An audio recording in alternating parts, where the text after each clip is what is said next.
let's dive right into this explainer. Today, we're exploring a seriously mind-bending phenomenon in computer science, convergent evolution. We are going to look at how two totally different frontiers, evolutionary artificial intelligence on one hand and event-driven data storage on the other, somehow arrived at the exact same elegant mathematical concept to generate boundless, infinite complexity. To connect these seemingly unrelated worlds, here is our roadmap. 1. The power of open-endedness. 2. Growing complex neural networks. 3. Spawning dynamic tree databases. 4. Shared DNA, nodes and links. And 5. The future of infinite growth. Section 1. The power of open-endedness. So let's start with biology. You really have to wonder why nature can endlessly create such complex life from incredibly simple rules, while our computer algorithms, well, they usually just halt after solving one static problem. AI researcher Ken Stanley actually challenges us to rethink this completely.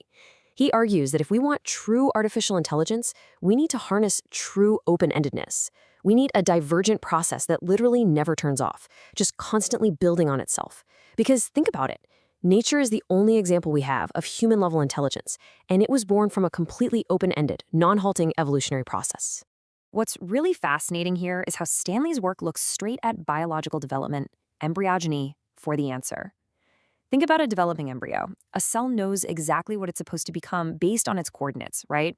It uses chemical gradients to figure out, am I on the left, the right, the head? Stanley realized that if we abstract this concept using coordinate frames that act like these chemical gradients, we can actually start building artificial brains that organically grow their own complex architectures. Section 2.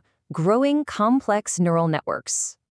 The really crucial takeaway here is that AI researchers don't actually need to simulate the agonizingly slow physical growth of a biological organism. Instead, they use what's called a compositional pattern-producing network, or CPPN. It's basically computational DNA. It uses simple math functions, stuff like symmetry and repetition, to produce these highly complex, beautifully organized structural patterns, acting as a sort of connected graph abstraction of development. And they take this whole concept a step further with a system known as ES-hyperNet. Imagine you're trying to connect nodes situated in a 2D space to build a brain. A connection between them actually requires 4 dimensions, the x and y coordinates of the source and the x and y coordinates of the target. By mapping these dimensions into a 4D hypercube, ES-hyperNet uses that computational DNA to just paint connectivity rules across a massive grid of nodes. It's a wildly elegant approach that lets massive neural networks organically emerge with absolutely no human hard coding required. Stanley's team pushed this boundless creation even further with something called the POET algorithm. Now, usually AI needs us to hand-feed it training data, but POET, it's an infinite loop. It co-evolves both the problems and the solutions at the exact same time.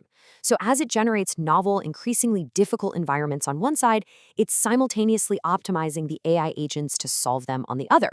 It's literally forcing the neural network to continually grow in complexity just to survive these newly spawned challenges. It's like an endless evolutionary arms race. Section 3. Spawning dynamic tree databases. Okay, let's totally shift gears here, we're moving from AI over to data storage, looking at the patented work of Kyle McLean-Smith to see this exact same open-ended growth applied to databases. Now, we usually think of databases as these static, rigid tables, right? But Smith envisions something completely different, Seed Tree DB. This is an event-driven, hierarchically organized tree database built entirely out of active script files. Think JavaScript or JSON. Instead of just sitting there passively holding data, these script-based nodes contain active executable functions right alongside the data itself. And the way this builds on itself is just brilliant in its simplicity. It operates on a remarkably straightforward rule rewriting process. Step 1, a parent node receives an event, say a new piece of info. Step 2, that parent uses its built-in script to instantly instantiate a brand new child node to hold the data. Step 3, a kernel function adds metadata to form a permanent structural link between them. That's literally it. Because of this simple hierarchical branching rule, whenever an event happens, a node spawns a child and links to it. This single rule lets the database branch out endlessly. It's exactly like those artificial embryos we just looked at. This data structure physically grows and expands in response to its environment, only limited by the hardware it happens to be running on. So why does this matter? Well, for complex applications, like tracking massive financial logs or music copyrights, it's all about transparency. Because the functions that execute the commands live inside the exact same nodes as the data, the entire sprawling system stays beautifully transparent. As this tree grows infinitely larger, every single event leaves a permanent, perfectly self-explanatory audit trail right there in the structural links. Section 4, Shared DNA, Nodes, and Links. Now it's time to bring these two branches together, and when you look at them side by side, it is absolutely wild.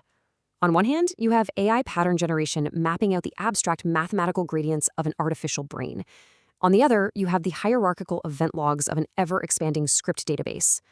They are built for totally different industries, sure, but structurally, the underlying math and the branching architectures look practically identical. And this is exactly what we mean when we talk about convergent evolution in computer science. Just like birds and bats both evolved wings to solve the problem of flight, these two distinct fields evolved the exact same mechanism to solve the problem of infinite scale. Whether it's mathematical gradients dictating a neural connection or an incoming data event triggering a new child node, the universal shared mechanism is simply a parent node spawning a link to a child. What you should really take away from all this is that relying on basic recursive mechanics unlocks limitless complexity. Both of these systems use simple algorithmic rule rewriting.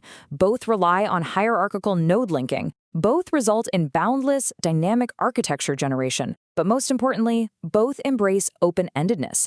They grow organically. There's no strict final blueprint telling them exactly where to stop. Section 5, the future of infinite growth. As we wrap up this explainer, let's think about why embracing these dynamic, open-ended systems is so vital for the future. For decades, we've built software that is fundamentally designed to halt. We write static programs to solve static problems. But as Ken Stanley points out, when we build open-ended systems that write their own expanding scripts and neural networks, there are no final solutions. The system is just going to keep going, and that opens the door to continuous, unbounded discovery that actually mirrors the creativity of nature itself. Which leaves us with a pretty profound thought to end on today. If the simple rules of embryology, a cell looking at a gradient, spawning a connection, and linking to its neighbor, if those simple rules built the human mind over billions of years, what magnificent, incomprehensible complexities are these exact same algorithms eventually going to build inside our machines? Keep wondering, and as always, keep looking for those connections.